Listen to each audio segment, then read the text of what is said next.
नमस्कार, आप देख रहे हैं इंडिया वॉइस और मैं हूं आपके साथ श्रुति अंगद। बुलेटिन की करेंगे शुरुआत लखनऊ से। बड़ी खबर सामने आ रही है। पदक विजेताओं को किया गया है सम्मानित। ओलंपिक पैरालंपिक के पदक विजेताओं को सम्मानित किया गया है। सीएम योगी आदित्यनाथ करेंगे खिलाड़ियों का सम्मान। ओलंपिक पैरालंपिक के पदक विजेताओं को सम्मान दिया गया है। सीएम योगी करेंगे खिलाड़ियों का सम्मान। पदक विजेताओं को सम्मानित किया जाएगा। योगी सरकार लगातार युवाओं को खेल को लेकर प्रोत्साहित करती हुई नजर आ रही है और ऐसे में आज पदक विजेताओं को सम्मानित किया जाएगा। ओलंपिक पैरालंपिक के पदक विजेताओं को ये सम्मान दिया जाएगा। सीएम योगी करेंगे खिलाड़ियों का सम्मान।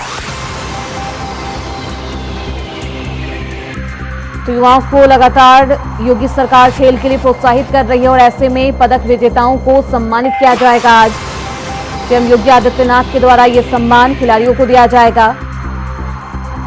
ओलंपिक और पैरालंपिक के पदक विजेताओं को सम्मानित किया जाएगा।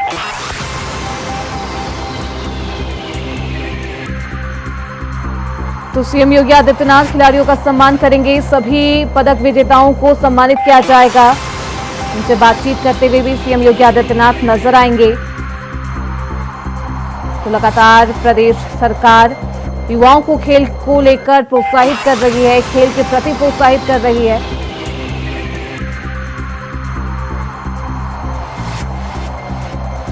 तो सीएम योगी आदित्यनाथ आज खिलाड़ियों को सम्मानित करेंगे।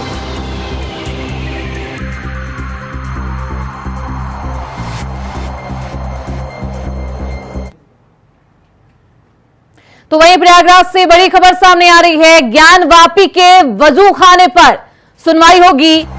वजू खाने के एएसआई सर्वे की मांग पर सुनवाई। इलाहाबाद हाई कोर्ट में अहम सुनवाई होगी। राखी सिंह ने हाई कोर्ट में दायर की है याचिका। तो वजू खाने के एएसआई सर्वे की मांग पर सुनवाई की जाएगी। इलाहाबाद हाई कोर्ट में होगी अहम सुनवाई। लगातार ज्ञानवापी को लेकर सुनवाई की जा रही है और आज इलाहाबाद हाईकोर्ट में अहम सुनवाई होने जा रही है। राखी सिंह ने हाईकोर्ट में याचिका दायर की थी। वजू खाने के एएसआई सर्वे की मांग पर आज सुनवाई होनी है और बेहद अहम सुनवाई मानी जा रही है। तो एएसआई सर्वे को लेकर यह सुनवाई की जाएगी। इलाहाबाद हाईकोर्ट में अहम सुनवाई। तो राखी सिंह के द्वारा हाईकोर्ट में याचिका दायर की गई थी जिस पर आज सुनवाई होनी है। ज्ञानवापी के वजू खाने पर सुनवाई होनी है। वजू खाने के एएसआई सर्वे की मांग पर सुनवाई होनी है। लगातार ज्ञानवापी का मामला तूल पकड़ता हुआ नजर आ रहा है और आज वजू खाने के एएसआई सर्वे की मांग पर सुनवाई होनी है।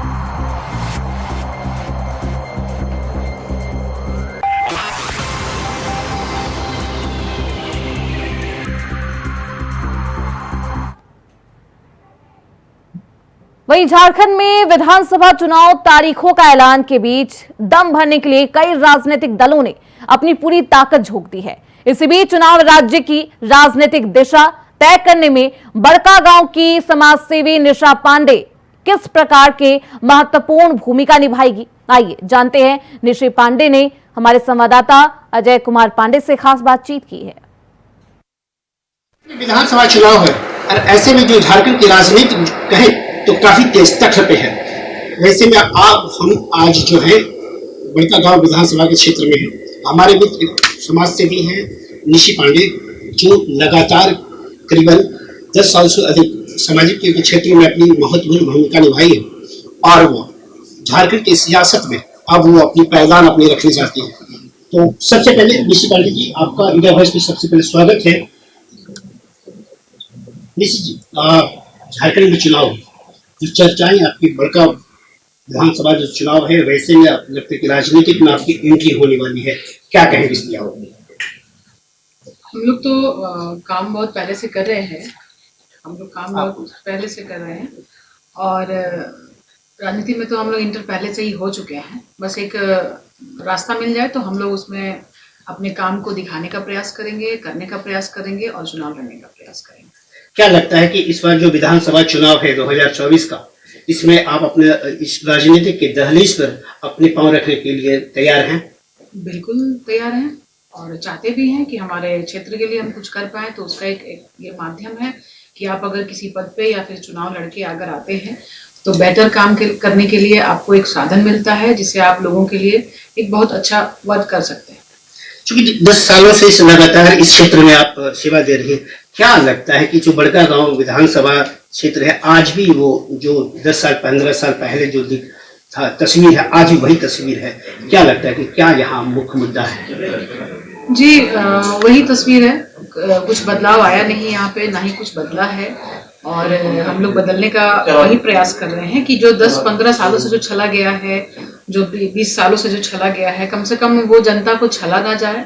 जो यहाँ के लोग उम्मीद करते हैं यहाँ से, और हमारा बहुत अच्छा बड़कागांव बहुत अच्छा हमारा जगह है, यहाँ पे बहुत सारी चीज़ें हो सकती हैं बट लोग करवाते नहीं हैं क्योंकि जब विकास काम हो जाएगा तो आपके पास नेक्स्ट चुनाव के लिए मुद्दा क्या रहेगा, ये सोच के कोई करवाते नहीं है।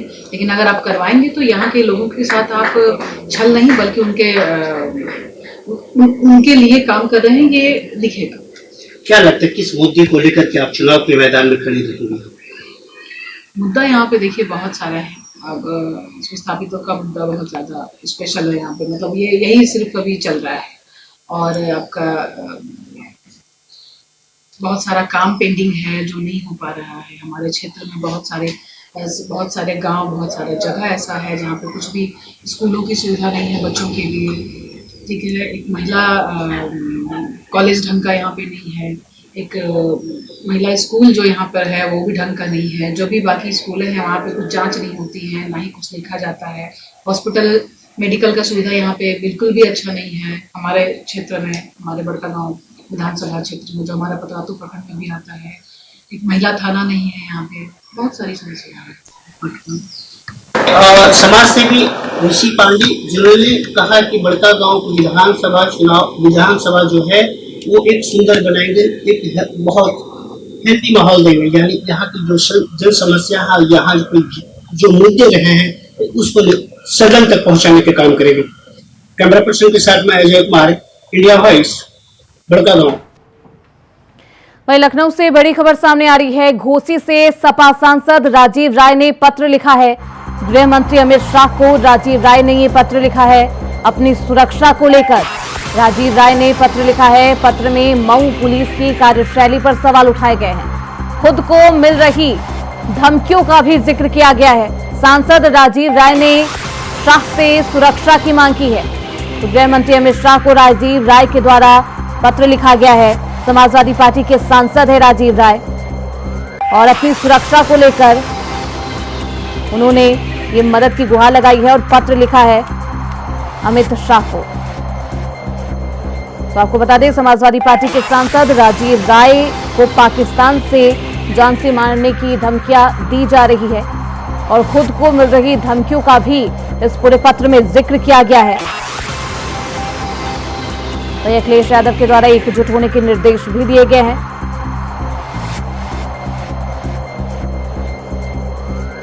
तो घोसी से समाजवादी पार्टी के सांसद है राजीव राय, जिन्होंने पत्र लिखा है अमित शाह को।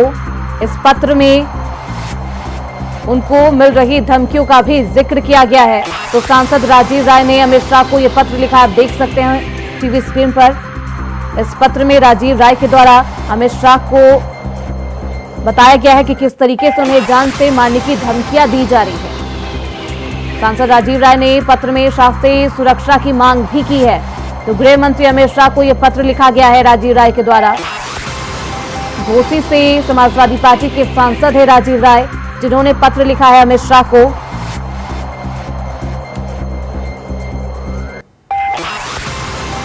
उत्तर प्रदेश के मऊ जिले के घोसी लोकसभा सीट से समाजवादी पार्टी के सांसद को फोन पर जान से मारने की धमकी दी जा रही है और इसके बाद से घोसी सांसद ने अपनी जान का खतरा भी बताया है।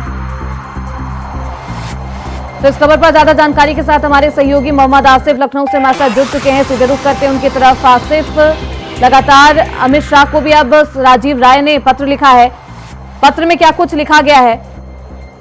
देखिए, जिस तरह से घोसी के सांसद राजीव राय लगातार अपनी सुरक्षा को लेकर प्रेस कॉन्फ्रेंस कर चुके हैं, एफआईआर दर्ज करा चुके हैं और साथ ही साथ यह भी डिमांड कर चुके हैं कि अगर उनके साथ कोई हादसा होता है तो उसकी जिम्मेदार सरकार होगी, क्योंकि उन्हें पाकिस्तान के नंबर से, जिस तरह से उनका बयान आया था, प्रेस कॉन्फ्रेंस से आया था कि पाकिस्तान के नंबर से उन्हें धमकी दी गई, और उन्होंने यह भी आशंका जताई कि पाकिस्तान का नंबर भले ही हो, लेकिन इंडिया के किसी व्यक्ति द्वारा उन्हें धमकी दी गई है, और उनकी जीत के बाद से ही लगातार उन्हें धमकियां मिल रही है। और जिस तरह से अमित शाह यानी कि गृह मंत्री से राजीव राय ने गुहार लगाई है, और उस पर लिखा है कि उनको पुख्ता सुरक्षा व्यवस्था की जाए, क्योंकि उन्हें जान का खतरा है। फिलहाल अब इस मामले में गृह मंत्रालय का आगे का क्या एक्शन होता है यह समय बताएगा, लेकिन इससे पहले राजीव राय को सुरक्षा मिली हुई थी, और यह भी दावा किया था राजीव राय ने कि सरकार बदलने के बाद सुरक्षा हटा ली गई। तो कहीं न कहीं सपा सांसद राजीव राय जो है सुरक्षा व्यवस्था को लेकर लगातार आवाज उठा रहे हैं। FIR भी दर्ज की जा चुकी है। जी बिल्कुल, आज से पुलिस प्रशासन पर भी कार्रवाई न करने का आरोप लगाया है राजीव राय ने। प्रेस कॉन्फ्रेंस में अपनी जान का खतरा बताया था और उसके बाद से अब पत्र लिख दिया है, तो पुलिस प्रशासन के द्वारा क्या कुछ कार्रवाई की जा रही है? देखिए, राजीव राय के इस FIR और जो मांग है उस पर यूपी पुलिस पूरी तरह से एक्टिव नजर आ रही है, और यूपी पुलिस लगातार इस मामले में हर पहलू पर जांच कर रही है, और जांच के जरिए जो तथ्य सामने आएगा उस पर आगे की कार्रवाई करेगी। क्योंकि जो आरोप है सपा सांसद राजीव राय का बेहद गंभीर आरोप है, क्योंकि राजीव राय ने यह भी कहा है कि उन्हें पाकिस्तान के नंबर से धमकी मिल रही है। तो कहीं न कहीं जो है इशारा किया है सपा सांसद ने कि उन्हें कहीं आतंकवादी गतिविधि, जो आतंकवादी संगठन है उनकी तरफ से तो कोई धमकी नहीं मिली है। तो वहीं दूसरा पहलू यह भी है, उनका बयान भी कहीं न कहीं जो है मेल नहीं खा रहा है। उनका साफ तौर पर कहना है कि उन्हें जो धमकी मिली है वह किसी इंडिया के ही व्यक्ति द्वारा दी गई है। नाम भी उन्होंने ओपन किया है। फिलहाल अब जिस तरह से सपा सांसद राजीव राय अपनी सुरक्षा व्यवस्था को लेकर तमाम सवाल खड़े कर रहे हैं, और यह भी कहने की कोशिश कर रहे हैं कि जिस तरह से उन्हें धमकी मिली है, कहीं न कहीं जो है सुरक्षा व्यवस्था मजबूत नहीं है। यह कहने की कोशिश पिछले दिनों सपा सांसद राजीव राय ने प्रेस कॉन्फ्रेंस में कही थी। और जिस तरह से एक सांसद, हालांकि अगर इस मामले में सच्चाई कुछ भी है, और इस मामले में अगर जो तथ्य और जो गंभीर आरोप लगाए जा रहे हैं सपा सांसद की तरफ से, यह अब पूरी तरह से छनकर आ जाएगा, क्योंकि DGP ने साफ तौर पर निर्देश दिया है कि इस मामले में जो भी सही तथ्य है श्रुति उसको दिखाया जाए, उस सच्चाई सामने लाई जाए। हालांकि इस मामलों को कहीं न कहीं राजनीतिक बनाने में सपा सांसद राजीव राय तुले हुए हैं, क्योंकि फोन पर धमकी मिलने के बाद जिस तरह से सपा सांसद लगातार मांग कर रहे हैं, चाहे अमित शाह को यानी कि गृह मंत्री को पत्र लिखना, उसके बाद प्रेस कॉन्फ्रेंस करना, और उससे पहले FIR दर्ज कर मऊ पुलिस जो है पूरी तरह से एक्टिव होने का दावा कर रही है। बावजूद इसके जिस तरह से सपा सांसद की बेचैनी बढ़ी हुई है, इससे कहीं न कहीं जो है राजनीतिक माहौल भी गर्म हो गया है, क्योंकि सपा सांसद सुरक्षा व्यवस्था को लेकर जहां एक तरफ बीजेपी सरकार पर सवाल खड़े करते नजर आ रहे हैं, वहीं दूसरा पहलू यह भी है कि अमित शाह से उन्होंने अपनी सुरक्षा की मांग की है, और सूत्रों का यह भी कहना है कि वायु श्रेणी की सुरक्षा सपा सांसद राजीव राय को मिली थी, लेकिन सरकार बदलने के बाद सुरक्षा को हटा दिया गया था। इससे भी कहीं न कहीं सपा सांसद राजीव राय की बेचैनी बढ़ गई है। हालांकि टेक्निकली रूप से यूपी पुलिस पूरी तरह से लगी हुई है, और 1 या 2 दिन में सारे मामले साफ हो जाएंगे। अगर किसी ने वाकई में धमकी दी है तो उसे जेल की सलाखों के पीछे भेजा जाएगा, लेकिन अगर किसी ने शरारत की है तो उसको भी सबक सिखाने के लिए यूपी पुलिस पूरी तरह से एक्टिव हो गई है। और डीजीपी ने साफ तौर पर कहा है कि सपा सांसद राजू राय के मामले में बड़े बारीकी से और गहराई से छानबीन चल रही है। जी बिल्कुल आसिफ, एक तरफ चुनाव है, दूसरी तरफ ये सुरक्षा का मुद्दा जिसको लेकर राजीव राय सपा सांसद लगातार राज्य सरकार का घेराव कर रहे हैं। बहुत शुक्रिया आसिफ आपका इन तमाम जानकारियों के लिए। तो गृह मंत्री अमित शाह को पत्र लिखा है राजीव राय ने और पत्र में अपनी सुरक्षा को लेकर मांग उठाया है। खबरों बढ़ते आगे। लखनऊ उत्तर प्रदेश में आज से धान की खरीद शुरू हो गई है। पश्चिमी यूपी के जिलों से शुरू होगी धान की खरीद। पूर्वी यूपी में खरीद 1 नवंबर से शुरू। धान खरीद के लिए सरकार 4000 केंद्र खोलेगी। पश्चिमी यूपी के जिलों में 1684 केंद्र खोले जाएंगे। तो पश्चिमी यूपी के जिलों से शुरू होगी धान की खरीद। पूर्वी यूपी में खरीद 1 नवंबर से शुरू की जाएगी और धान खरीद के लिए सरकार 4000 केंद्र खोलेगी। पश्चिमी यूपी के जिलों में 1684 केंद्र खोले जाएंगे। तो पश्चिमी यूपी के जिलों में 1684 केंद्र खोले जाएंगे। धान खरीदी के लिए सरकार के द्वारा 4000 केंद्र खोले जाएंगे। तो उत्तर प्रदेश में आज से धान की खरीद शुरू हो जाएगी और पश्चिमी यूपी के जिलों से शुरू होगी खरीद।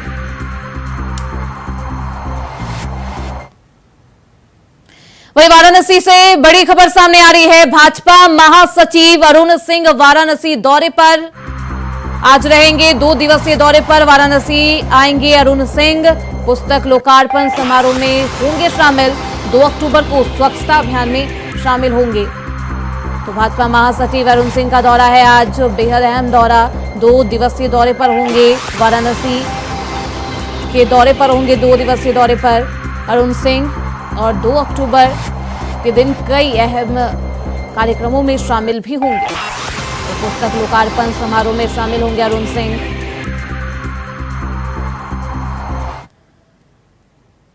वहीं लखनऊ से बड़ी खबर सामने आ रही है। आतंकी की मौत पर मातम, महिलाओं ने निकाला कैंडल मार्च। नसरुल्लाह की याद में निकाला कैंडल मार्च। इजराइल अमेरिका के खिलाफ की नारेबाजी। तो लखनऊ में आतंकी की मौत पर आंसू बहाए जा रहे हैं और इस तरीके से कैंडल मार्च निकाला गया है महिलाओं के द्वारा।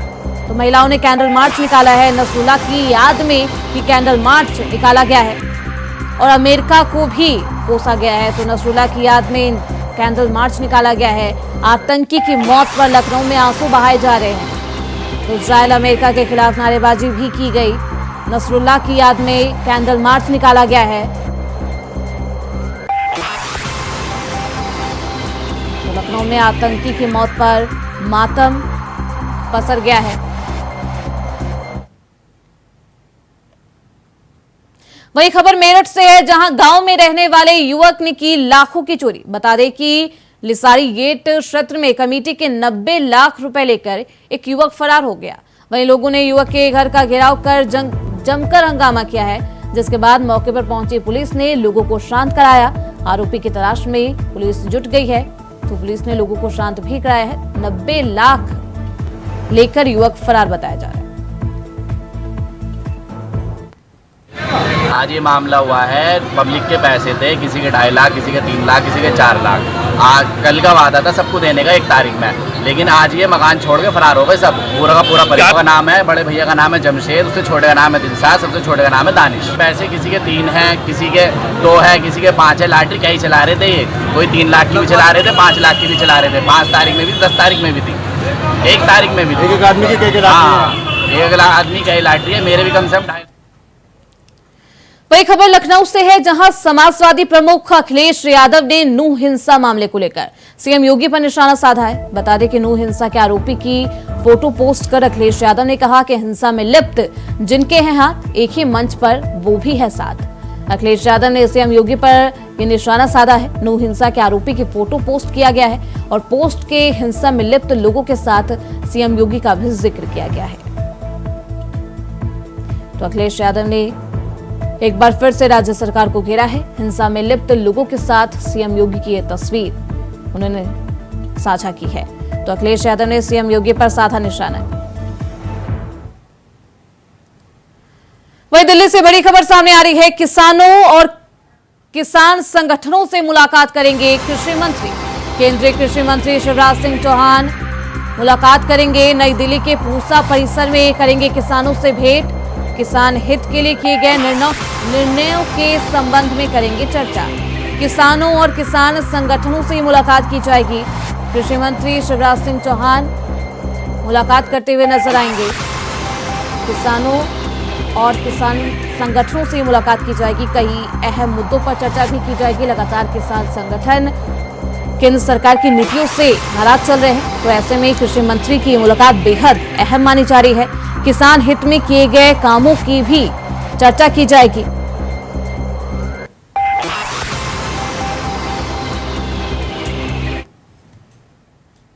इसी के साथ इस बुलेटिन में बस इतना ही। देखते रहिए इंडिया वॉइस।